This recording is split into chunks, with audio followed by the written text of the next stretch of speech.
रे माझा मितवा या मालिकेच्या पुढील काही येणाऱ्या भागांचे अपडेट जाणून घेऊया आपल्या आजच्या या व्हिडिओमध्ये. चला तर मग प्रेक्षकांनो सुरुवात करूया आपल्या आजच्या व्हिडिओला. तर इथे आता आपण पाहतोय की कशा पद्धतीने आता नम्रता ही घरामध्ये वाटे घालायचं बोलणार आणि त्यानंतर ईश्वरी आणि अर्णव या दोघांच्या वतीने आजीच नम्रताला चांगली तिची लायकी दाखवणार. आता नेमकं काय घडतं, आजी नम्रताला लायकी कशी दाखवते, ह्या सर्व गोष्टींचे अपडेट आपल्या या व्हिडिओमध्ये अगदी सविस्तर पाहूया. तर इथे सध्या आता आपण पाहतोय की अर्णव हा घरी आलेला असतो, त्याच्या कामाचं एक कॉन्ट्रॅक्ट झालेलं असतं ते सगळं काही करून. तर आता इकडे नम्रता ही खूप जास्त अर्णववरती चिडलेली असते. ती म्हणत असते की हे इलेक्शन वगैरे करण्याचं नाही, नाटक दाखवायची काही गरज नव्हती. तुम्हाला तुमचा स्टाफ जिंकवून देणारच होता. मेहनत सगळी माझ्या आकाशने करायची आणि प्रत्येक वेळी क्रेडिट मात्र तुम्ही घ्यायचं. मिस्टर अर्णव राजे शिर्के, आजपर्यंत तुम्ही माझ्या नवऱ्याला कायम दाबत आलेला आहात. त्याचे कष्ट, त्याची मेहनत कधी वरती येऊच दिलेली नाही आहे.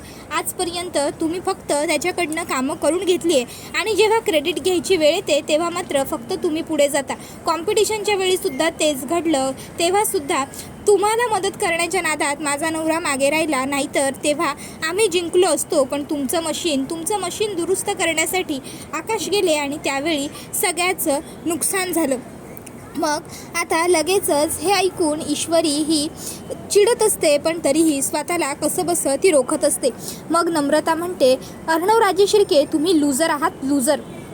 मग मात्र आता ईश्वरीचा राग अनावर होतो. इशू नमू समोर जाते आणि आता ती नमूच्या एक खणखणावून मुस्काटात ठेवून देते. आणि मग आता हे बघून घरातल्या सगळ्यांनाच खूप मोठा धक्का बसतो की बापरे, इशूने हे काय केलं. त्याबरोबर आता नम्रता म्हणते, इशू तुला काहीच वाटत नाही आहे? तू माझ्यावर हात उगारलास? अगं मोठी बहीण आहे मी तुझी, हेही विसरलीस का? हां बोल ना. त्यावेळी इशू म्हणते, मी मिसेस अर्णव राजे शिर्के. लक्षात ठेवा, पुन्हा माझ्या नवऱ्याबरोबर ह्या अशा भाषेत बोलायचं नाही. नमुताई, मी बरोबर लक्षात ठेवलं आहे की मी धाकटी बहीण आहे ते, पण तू सोयीस्कर पद्धतीने विसरतेस की अर्णव सर तुझे जिजू आहेत. आपल्या मेवण्याबरोबर बोलण्याची ही कोणती पद्धत आहे? आणि काय म्हणालीस तू? अर्णव सरांनी आकाश भाऊजींना दाबलं आहे, त्यांचा हक्क मारला आहे. अर्णव सरांनी असं कधीही काहीही केलेलं नाही आहे. आणि राहिला प्रश्न कामाचा, तर ते दोघं भाऊ आज किंवा काल नाही तर कितीतरी वर्ष एकत्र आहेत. लहानपणापासून ते दोघंजण एकमेकाला ओळखतात. त्यामुळे जर आकाश भाऊजींना काही प्रॉब्लेम असता तर ते स्वतःहून सरांबरोबर बोलले असते. त्याबरोबर मग नम्रता म्हणते, तेच तर, आकाश काही बोलत नाही आहेत, याच तर गोष्टीचा तुम्ही लोकांनी चांगला दाबून फायदा घेतला आहे ना. आकाश बिचारे सरळ साधे भोळे आहेत. त्यांना वाटतं जाऊ दे, कशाला प्रत्येक वेळी घरामध्ये वाद व्हायला, कशाला प्रत्येक वेळी आपण आपल्याच घरामध्ये भांडण उकरायचं, म्हणून ते कधीच काही बोलत नाही. पण म्हणून मी सुद्धा गप्प बसेन असं होणार नाही.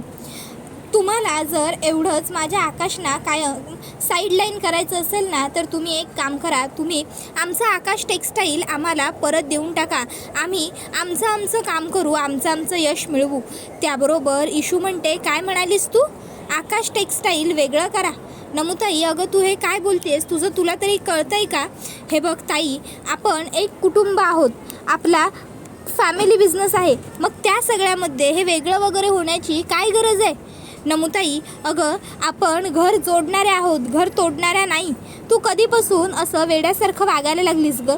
आणि ताई, हे विसरू नकोस की आकाश भाऊजी आणि तुम्ही आज जे एकत्र आहात ना, त्याच्यामागे अर्णव सरच आहेत. विसरलीस का? अर्णव सरांनीच तुझा हात धरून तुला घरी आणलं होतं आणि त्यांनीच सगळ्यांच्या समोर तुझ्या आणि आकाश भाऊजींच्या लग्नाबद्दल बोलले होते. आज सोयीस्कर पद्धतीने तू विसरतेस की आम्ही तुम्हा दोघांना केवढी मदत केली होती. आकाश भाऊजींनी तर सगळं लक्षात ठेवलं, पण ताई तू इतक्या लवकर बदलून जाशील असं मला कधीही वाटलं नव्हतं. त्यावेळी नमू म्हणत असते, इशू बदलावं लागतं.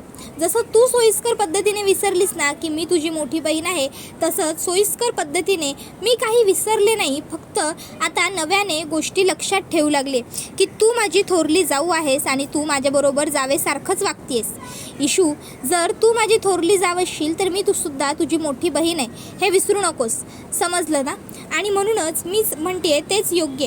हे रोज घरामध्ये कलेश करण्यापेक्षा, वाद वाढवण्यापेक्षा, तमाशे करण्यापेक्षा आपण वेगळे होऊया. तसंही आकाश हे एक वेगळे व्यक्ती आहेत. आकाशची कंपनी वेगळी आहे. जर आकाशने स्वतःच्या कामावर एवढा फोकस केला, स्वतःच्या कंपनीत जे सात्विक फॅशनमध्ये इन्व्हेस्ट करतात ते केलं ना, तर ते सगळं काही आकाशना खूप जास्त चांगल्या पद्धतीने रिटर्नमध्ये मिळेल.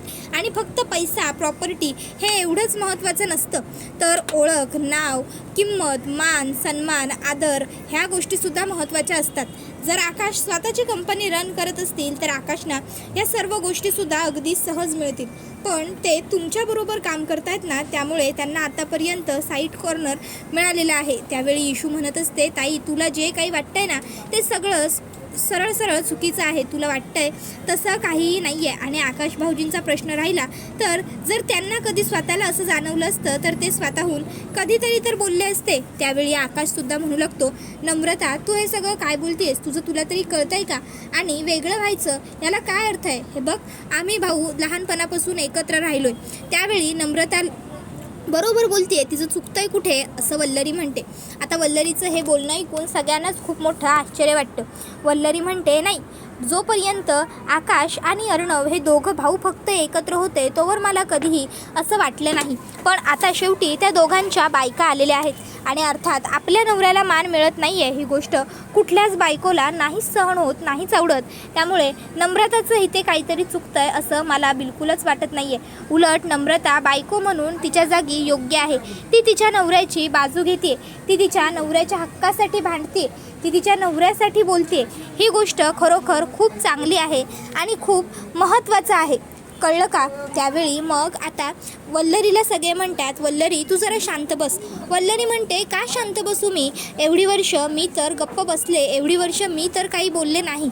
पण जर आता नम्रता ही तिच्या हक्कासाठी, तिच्या नवऱ्यासाठी बोलतीये, भांडतीये, तर सगळेजण तिला चुकीचं ठरवत आहेत. त्याऐवजी कुणीतरी तिची साथ दिलीच पाहिजे ना. राहिला प्रश्न कामाचा, तर अर्णव तू तर काम करतोसच, पण तुझ्याही बरोबरीने तितकंच काम आकाशही करतो. मग त्यालाही मान सन्मान मिळायला हवा ना तुझ्या इतकाच. त्यावेळी नम्रता म्हणते, बोर्ड ऑफ डिरेक्टरच्या मीटिंगमध्ये तुमचं मत शेवटचं. तुम्हाला विचारल्याशिवाय बोर्ड मीटिंग बोलवू शकत नाही. तुम्ही CEO ऑफ दी कंपनी. तुमच्या निर्णयाशिवाय कुठलाच डिसिजन पास नाही होऊ शकत. मग आकाशचं काय? रात्रभर मान मोडेपर्यंत सिस्टमवर बसून काम आकाशने करायचं. लोड आलाय की नाही, गेलाय की नाही हे आकाशने तपासायचं. फायनान्स डिपार्टमेंटचं सगळंसुद्धा आकाशनेच बघायचं. आपले फॉरेन क्लायंट त्यांच्याबरोबर त्यांच्या टाईम शेड्यूलनुसार रात्रीची मीटिंग आकाशनेच करायची. रात्री नाईटला थांबून रात्रीचं काम संपवून आकाशनेच यायचं. तुम्ही मात्र निवांत कामाची वेळ संपली की आकाश हे करून घे, आकाश ते करून घे, आकाश असं करून घ्यायचं आहे, आकाश तसं करून घ्यायचं आहे सांगून घरी निघून येणार. आणि माझे बिचारे आकाश मात्र रात्रभर ऑफिसमध्ये बसून कामं करणार. जिजू, एकदाही तुमच्या मनात असा विचार का नाही आला की माझं आणि आकाशचं लग्न नवीन झालं आहे, आम्हाला थोडा तरी आमचा वेळ द्यायला हवा म्हणून तुम्ही? पण नाही, तुम्ही तसंही काही केलं नाही. तरी त्यावरूनही आम्ही दोघंजणं कधीही तुम्हाला एक अक्षराने बोललो नाही. माझी घरामध्ये ईश्वरीने मोलकरीण बनवली आणि तुम्ही ऑफिसमध्ये आकाशचा नोकर केलात, बरोबर ना? हे बघा जिजू, माझ्याबरोबर एखादी वेळी कोणी कसंही वागलं तरी मला फरक पडत नाही, पण माझ्या आकाशचा झालेला अपमान मी नाही बघू शकत. मी बायको आहे त्यांची लग्नाची आणि म्हणूनच मला असं वाटतं की आपण सगळ्यांनी वेगळं राहणं हेच आपल्या फायद्याचं ठरेल. आकाश टेक्स्टाईल तुम्ही आम्हाला आमची कंपनी कायमस्वरूपासाठी देऊन टाका. आकाश कंपनी आकाश ओन करतील, आकाश चालवतील आणि त्याच्यातून जे काही फायदा तोटा जे काय असेल ते आकाश बघतील. रोज हे मानासाठी, सन्मानासाठी भांडणं झगडणं मलासुद्धा आवडत नाही आणि महत्त्वाचं म्हणजे मलासुद्धा तमाशे करायला इच्छा नसते. म्हणून मग आपण वेगळं झालेलंच आपल्या सगळ्यांच्या भल्याचं ठरेल. त्यापेक्षा आता नम्रता तू गप्प बस असं नम्रताला मामा म्हणतो. त्यावर नम्रता म्हणते, बाबा मी का गप्प बसू? एवढी वर्ष तुम्ही फक्त हसूनच सगळं काही सोडून दिलं ना, त्याचेच हे वाईट प्रताप आहेत, वाईट परिणाम आहेत. जर वेळेवर तुम्ही हे सगळं काही बोलून ठेवलं असतं तर आज मला भांडायची गरज आलीच नसती. आता मामालासुद्धा नम्रता उलटं बोलतीये हे बघून सगळ्यांनाच आश्चर्य वाटतं. तर इकडे वल्लरी विचार करते, अरे देवा, ही नम्रता कशाला आम्हाला आकाश टेक्स्टाईल वेगळं द्या नुसतं कोकलतीये. काहीही गरज नाही आहे या सगळ्याची. शेवटी जे सगळं आहे ना हे ते आकाशचंच आहे. मी आकाशलाच हे सगळं काही मिळवून देणार आहे. आणि सगळ्यात महत्त्वाचं म्हणजे जर पटकन नम्रता कोणी बोललं की या सगळ्यामध्ये तुमचा काहीही वाटा नाही आहे तर आपण काय करणार आहोत. हे सगळं खरोखर त्या ईश्वरी आणि अर्णवचंच आहे. आपल्याला तर फक्त त्यातलं आयतं हवं आहे. आपल्याला आयता हिस्सा हवा आहे जो ते दोघं आपल्याला द्यायला तयार आहेत. फक्त नम्रता जरा शांत बस. देवा, अरे उगाच मी या नम्रताची बाजू घेऊन बोलले. आता या नम्रताला आणखीनच जास्त जोर आलेला आहे भांडायला. मग आता वल्लरी ही नम्रताला म्हणत असते, नम्रता शांत हो, आता पुरे झालं. खरं तर नम्रताने गप्प बसावं असं वल्लरीला वाटत असतं. म्हणून नम्रताला ती म्हणते, जाऊ दे, सोडून दे, नको उगाच भांडू. त्यावर मग नम्रता म्हणते, नाही आई, असं कसं सोडून देऊ. आतापर्यंत सोडून दे बोलूनच मी एवढं सगळं काही सोडून दिलं आहे. पण शेवटी आकाशना त्यांचा सन्मान मिळायलाच हवा. माझ्या नवऱ्याच्या सन्मानासाठी, माझ्या नवऱ्याच्या मानासाठी मी भांडणारच. जर तुम्हाला आकाश टेक्स्टाईल वेगळं द्यायचं असेल तर बोला तुम्ही, आपण वेगळे होऊया रितसर. त्याबरोबर मग आता लगेचच आजी म्हणते, बाद झालं नम्रता, मगापासून आकाश टेक्स्टाईल खूप ऐकून घेतलं तुझं. काय चाललं आहे तुझं. हे बघ, हे सगळं आपलं आहे. आपण एक कुटुंब आहोत. आणि जर हे तुला कळत नसेल ना तर मग तू मूर्ख आहेस. समजलं का तुला. आणि राहिला प्रश्न तुला कंपनी देण्याचा, आकाश टेक्स्टाईल देण्याचा, तर पहिली गोष्ट, हे जे काही आहे ना ते सगळं अर्णवचं एकट्याचं आहे. हे सगळं अर्णवने खूप कष्टाने आणि खूप मेहनतीने उभं केलेलं आहे. आजपर्यंत त्याला कुणाचाही सपोर्ट नव्हता. सगळ्यांच्या सपोर्टशिवाय, कुठल्याही कष्टाशिवाय त्याने हे सगळं केलेलं नाही आहे. आणि राहिला प्रश्न तू मागत असलेल्या त्या कंपनीचा हिस्सा तुला देण्याचा, तर ती कंपनीसुद्धा अर्णवचीच आहे. अर्णवने, आकाश त्याचा भाऊ आहे म्हणून आवडीने ती कंपनी आकाशच्या नावाने सुरू केली आहे. त्याचा अर्थ असा होत नाही की आपण लगेचच त्याच्यावरती हक्क सांगायचा आणि आपण ती कंपनी आपली आहे असा म्हणायचा. उलट हा अर्णवचा मोठेपणा की अर्णवने ती कंपनी आकाशच्या नावावर केली. उलट त्याबद्दल आकाशने आणि तू सुद्धा अर्णवचे आभार मानायला हवे. त्यावर मग नम्रता म्हणते, अच्छा, म्हणजे आता तुम्ही असंही बोलणार आहात का. ठीक आहे, मग जर आमचं इथे काहीच नाही आहे, आमचं या घरात काही नाही आहे, तर मग आमच्या इथे राहण्याला, आमच्या इथे थांबण्याला तरी काय अर्थ आहे. जाऊ दे, जर आमचं इथे तसं नाही असं काहीच नाही आहे ना तर आम्ही इथे न थांबलेलंच बरं. आम्ही एक काम करतो, आम्ही इकडनं निघून जातो. आम्ही काहीही करू, कुठेही राहू, कसेही राहू, पण आता इथे राहणार नाही. आम्हाला जे करायचं असेल ते आम्ही करू. पण आता आपण वेगळं होणं हेच फायद्याचं ठरेल. बाद झालं. ह्या घरामध्ये कायम धाकटं म्हणून मान खाली घालून राहणं खूप झालं. आता ना मला सहन होत नाही आहे हे धाकटेपणाचं वागवणं.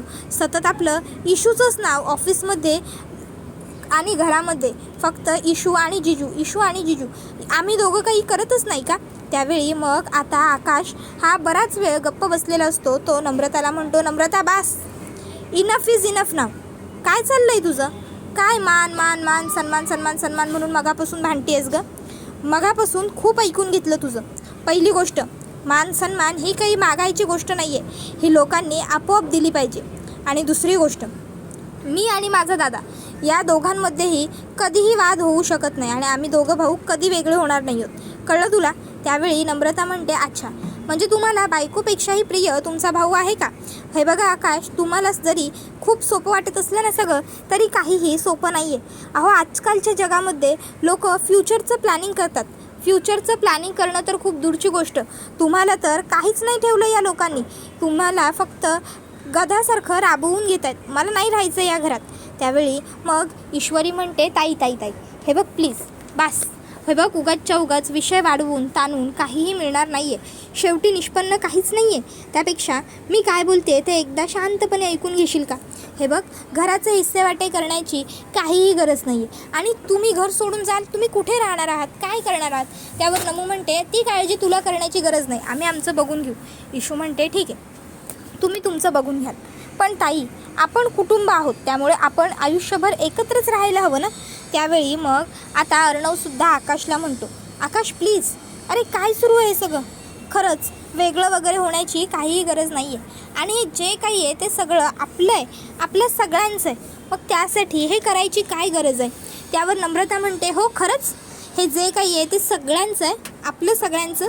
त्यावर अर्णव म्हणतो, हो ऑफकोर्स नम्रता, हे जे काही आहे ते माझं एकट्याचं किंवा कोणाचंही एकट्याचं काहीही नाही आहे, जे आहे ते सगळं आपलं आहे. त्यावर नम्रता म्हणते, तेच तर आपलं म्हणता ना सगळं, मग देऊन टाका ना ती कंपनी आकाशना. बोला आहात तयार? मी या घरात ह्या एका अटीवरती राहील, जर आकाश टेक्स्टाईल पूर्णपणे आकाशच्या ताब्यात दिली जाणार असेल तरच. आजपासून आकाश टेक्स्टाईलचा खरा ओनर फक्त आकाश पाटील हेच असले पाहिजे आणि त्यांची बायको म्हणून मी मिसेस नम्रता आकाश पाटील. जर तुम्हाला ही गोष्ट मंजूर असेल तर आणि तरच फक्त आम्ही दोघंजणं या घरात राहू, मी आणि आकाश, नाहीतर आम्ही कायमस्वरूपी घर सोडून जाऊ. त्याबरोबर आता नम्रताने हे असं म्हटल्यावर ईश्वरी आणि अर्णव एकमेकांकडे बघू लागतात. नम्रता म्हणते, काय झालं? नाही ना, नाही देऊ शकत ना आम्हाला तुम्ही आकाश टेक्स्टाईल? नाहीच देणार. कसे देणार ना?